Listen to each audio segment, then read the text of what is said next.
Hey guys, welcome back to my channel. If you're new, my name is Brianna. Subscribe down below for weekly uploads. So today's kind of just like a chill chit chat video about my experiences subbing for special education.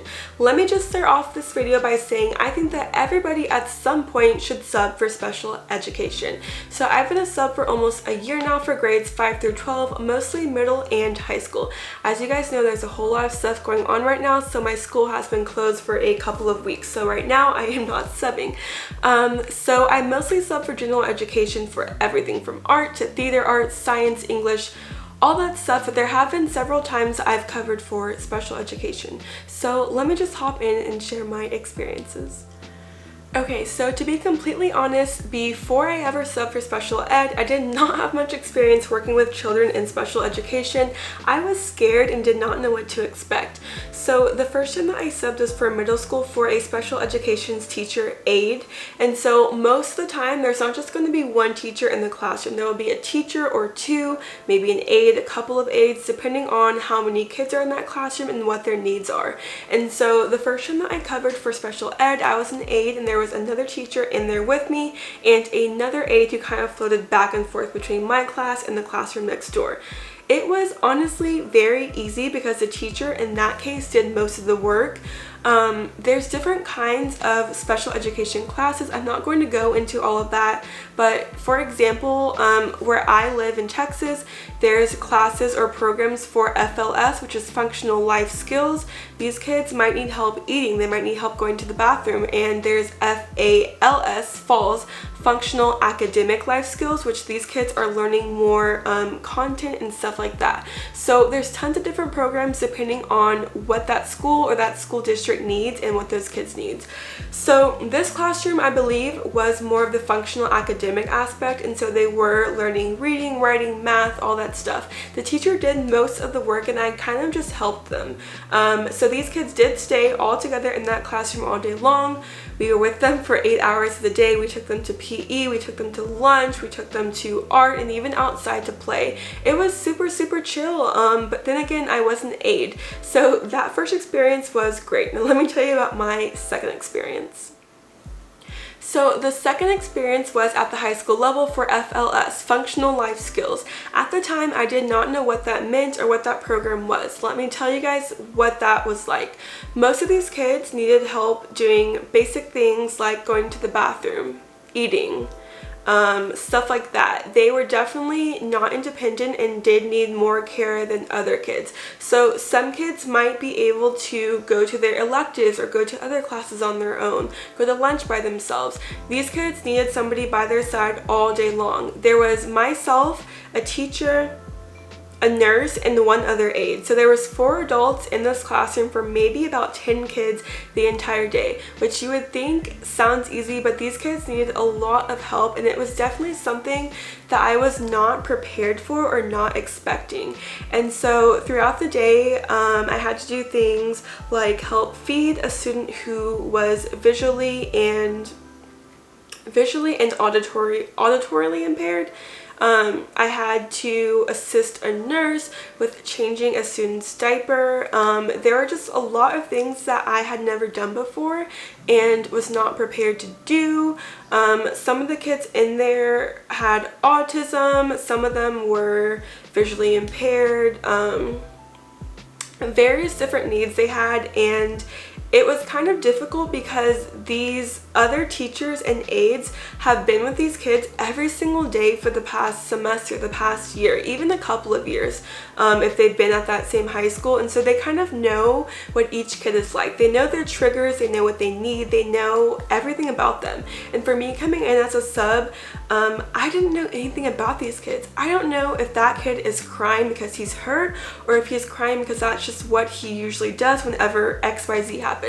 I don't know if this student needs something because she can't vocalize it to me because she's nonverbal. So it was kind of really difficult for me to know how to take care of these kids. Of course, I wasn't alone. I had the help of the teacher, the nurse, and the aides, but I felt so just out of place and sometimes even kind of like helpless because I'd have to keep asking, hey, like, is this okay? What should I do? What does she need? Because I had no clue what to do in some situations. So I don't know if I'm making sense, but Whew, my voice just cracked just thinking about it. So that was a very, very long day. My lunch break was super, super short. I had to speed eat and then get straight back to work.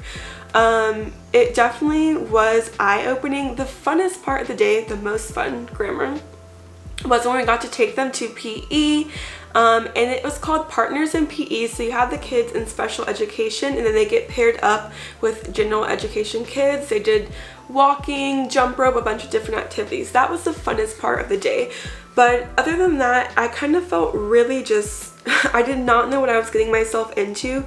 Changing I believe she was maybe 15 or 16, so she was in a wheelchair and she could not go to the bathroom by herself. She had on a diaper, but it had to be changed every couple of hours. She had a personal nurse that was with her the entire day. She could not walk, she could not eat on her own. She had to be fed through a feeding tube, which is also, she had a trach in her neck, which is also another reason why she needed that nurse with her 24/7.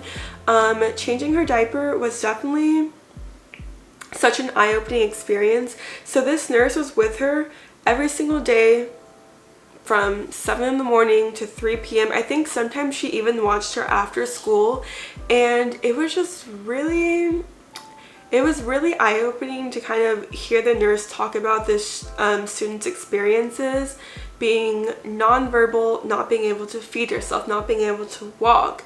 And it kind of just makes you appreciate things more and see things from a different perspective. If you sub and you only sub for the AP classes or general education, you're not seeing the entire student body. You're not seeing every different type of student. And so I will say that that day was very, very hard to see some of the kids and to feel like I didn't know what I was doing as far as taking care of them. But at the same time, oh, also I got slapped that day. So this just randomly came to my mind.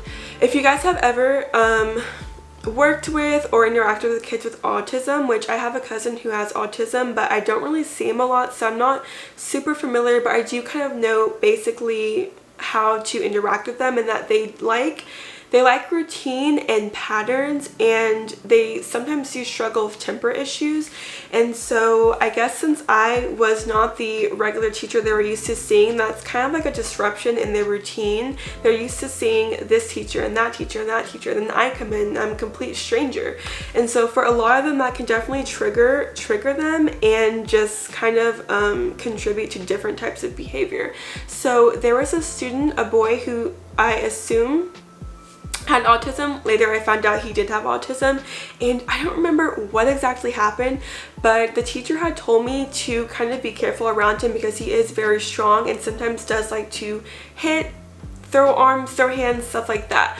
I was caught so off guard. I don't know what I was trying to do, but he basically turned around and kind of like backhanded me and slapped me. And this kid was strong. It definitely did hurt, and I was kind of like in shock. Like, did that really just happen? Of course, I wasn't upset or mad. It wasn't his fault. He didn't mean to do that for sure. But long story short, I just did not know what to expect. It was a very long day. It was hard. I probably maybe like was super frustrated and had some tears on the drive home. I remember just saying that I never wanted to go to special ed again because I was just so like shaken from everything that I have experienced. But guys, I was being dramatic. I was there for one day. Special education teachers are amazing because of what they have to deal with, the stress on top of being a teacher, just having to really care for these kids, get to know them, know how to support them, know how to help them learn.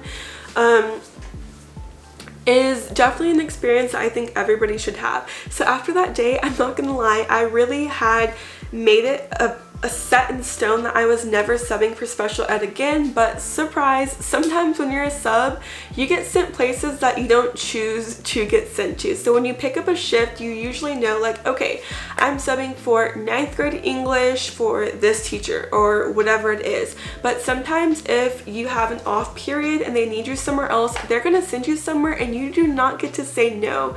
So after that bad experience, I had a much more positive and open mindset. I went in with no expectations, but with a great attitude. And this sounds so messed up, but before that high school, that bad experience, I felt kind of uncomfortable around these kids, and that was just completely wrong on my part. I think I set myself up for having a bad day because of the mindset that I went into it. So after that, I did some other special ed classes, mostly all high school for various classes. And I had much better days, guys. I had positive interactions. Of course, subbing for any type of classroom, you will have some stressful moments, but my mindset completely changed, and I didn't go in with a stigma thinking about these kids in a certain way, and I had much better experiences. So at the end of the day, even if you don't plan on being a special education teacher, you are going to have different types of students in your classroom. You're going to interact with students from all different backgrounds and walks of life. So I definitely suggest subbing for special education. You will not regret it. Will you be stressed out? Yes. Will you feel like you don't know what you're doing at times? Definitely. But special education is something that is at every single school in every state, every country, and these kids are just trying to learn. They're just trying to graduate and make it in life just like everybody else. So if you've ever subbed for special ed, comment down below what your experience was like. If you are a special education teacher, God bless you. I appreciate what you do so much. I know that you guys do that every single day. I've only done it for a couple of days, and I have so much more of an appreciation for you guys. So thank you guys so much for watching. Subscribe down below. I've been posting so much, and I hope you guys stay at home as much as possible during these crazy times. Stay safe, stay clean. I'll see you in my next video. Bye, guys.